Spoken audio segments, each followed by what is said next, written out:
আসসালামু আলাইকুম, আমি মোহাম্মদ সোহেল আজকে হাজির হচ্ছি নতুন একটা ইন্টারেস্টিং ক্লাস নিয়ে। সেটা হচ্ছে আমরা ডেভেলপিং এইড বা ডি8 নিয়ে আলোচনা করবো। ডি8 নিয়ে ক্লাসটা করবো। ডি8 ভুক্ত 4টি দেশ আছে, এই দেশটি থেকে ম্যাক্সিমাম টাইম কোশ্চেন হয়ে থাকে। হ্যাঁ, তো যেহেতু আমাদের সামনে হচ্ছে ইউনিভার্সিটি ভর্তি পরীক্ষা, তো এইখান থেকে ম্যাক্সিমাম টাইম কোশ্চেন হয়ে থাকে। তো এই যেহেতু একটা হট একটা টপিক এবং আমাদের অ্যাডমিশন টেস্টিং হচ্ছে বিভিন্ন চাকরি পরীক্ষার জন্য গুরুত্বপূর্ণ একটা টপিক। তো এখান থেকে একটি মার্ক কমন আসার উপযোগী একটা আর কি টপিক।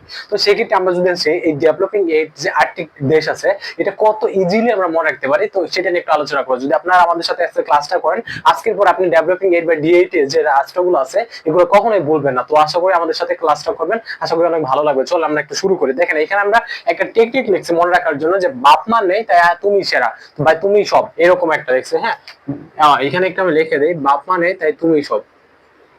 আচ্ছা দেখেন, ডি8 প্রথমে কি আমরা এই যে একটু আলোচনা করি, জাস্ট আমরা হচ্ছে 1 মিনিটের মধ্যে শেষ করে দেবো। দেখেন ডি8 কি, ডি হচ্ছে ডেভেলপিং এইড বা হচ্ছে উন্নয়নশীল কান্ট্রি। হ্যাঁ, এখানে মূলত হচ্ছে বিশ্বের আপনার 8টি উন্নয়নশীল দেশকে নিয়ে এই জোট গঠন করা। হ্যাঁ, এটা হচ্ছে অর্থনৈতিক জোট। এটা হচ্ছে তাহলে কি হলো, যে বিশ্বে 8টি অর্থনৈতিক জোট, বিশ্বে 8টি আপনার হচ্ছে ডেভেলপিং বা উন্নয়নশীল কান্ট্রি। আমরা তো জানি যে আপনার হচ্ছে বিশ্বব্যাংক বা হচ্ছে জাতিসংঘ, আপনি জাতিসংঘ পৃথিবীর যে দেশসমূহ আছে স্বাধীন দেশ, এগুলোকে 3টা ক্যাটাগরিতে ভাগ করছে। একটা হচ্ছে উন্নত দেশ, আরেকটা হচ্ছে আপনার কি উন্নয়নশীল দেশ, আরেকটা হচ্ছে অনুন্নত দেশ। হ্যাঁ, বাংলাদেশ যেহেতু একটা উন্নয়নশীল দেশ আমরা জানি। তো দেখেন এই উন্নয়নশীল 8টি মুসলিম দেশে এই ডি8 গঠিত হয়। এটা গঠিত হয় কত সালে, এটা যদি আমরা গঠিত কত সালে এটা একটু দেখতে যাই, এটা হচ্ছে 1997 সালে আপনার গঠিত হয়। হ্যাঁ, 1997 সালে এই ডি8 গঠিত হয়। এখন দেখেন এই ডি8 এর যে রাষ্ট্রগুলো আছে সেগুলো কি মনে রাখা যায়, যেহেতু 8টা রাষ্ট্র, এটা মনে রাখা একটু টাফ। তো আমরা একটা ট্রিক্স এর মাধ্যমে এটা মনে রাখবো আজকে, পরে এই ট্রিক্সটা ভুলবেন না। দেখেন আমাদের ট্রিক্সটা কি ছিল, ট্রিক্সটা ছিল যে বাপ মা নেই তাই তুমি সব। এখানে বলা হয়েছে যে বাপ মা নেই মানে হচ্ছে কি একজন এতিম শিশু যার বাবা মা নেই।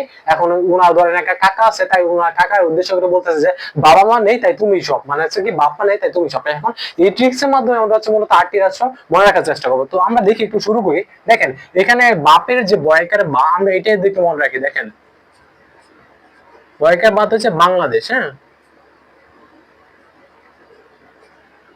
তারপরে প, পথ হচ্ছে পাকিস্তান।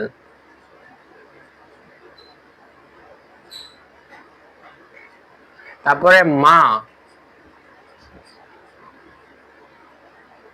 মালয়েশিয়া। তারপরে দেখেন এখানে দুনতা নয়কার নেই, দুনতা নয়কার নিয়ে আমরা মনে রাখবো যে নাইজেরিয়া। হ্যাঁ,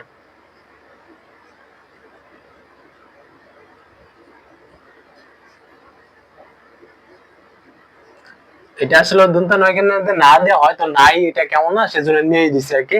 এটা মনে রেখে নিয়ে থেকে নাইজেরিয়া, এটা একটু মনে রাখবো। হ্যাঁ, তারপর দেখেন রসই, রসই হচ্ছে ইরান।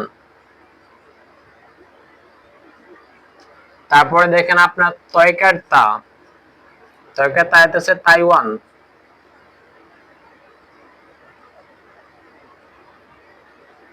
আবার দেখেন রসই, রসই হচ্ছে কি ইন্দোনেশিয়া।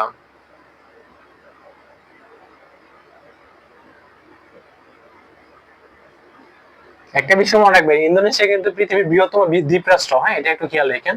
তারপরে দেখেন তয়রুশিকা তু, আমরা যদি তয়রুশিকা তুতে দেখি, তয়রুশিকা তুতে তুরস্ক। তারপরে মরিশিকার মি।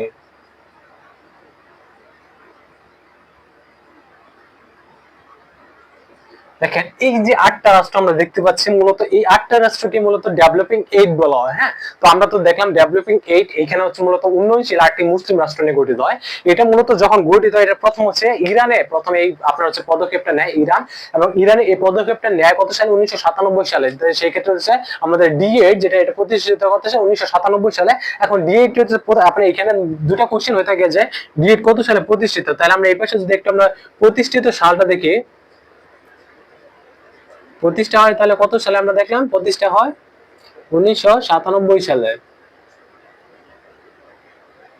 আরেকটা কোশ্চেন হয়ে থাকে যে এটা সদর দপ্তর কোথায়। হ্যাঁ, তো যেহেতু আমরা দেখলাম যে এটা হচ্ছে উদ্যোক্তা দেশ হচ্ছে ইরান ছিল, এবং ইরানের প্রথম হয়, তো হইতেছে এটার উদ্যোক্তা দেশ হচ্ছে ইরান যদি হয়, তবে এটা হচ্ছে কোথায়, এটা হচ্ছে আপনার তুরস্ক। তুরস্কের রাজধানী যে ইস্তানবুল আছে, এই ইস্তানবুল হচ্ছে এর সদর দপ্তর। তাহলে এই সদর দপ্তর কোথায়, ইস্তানবুল।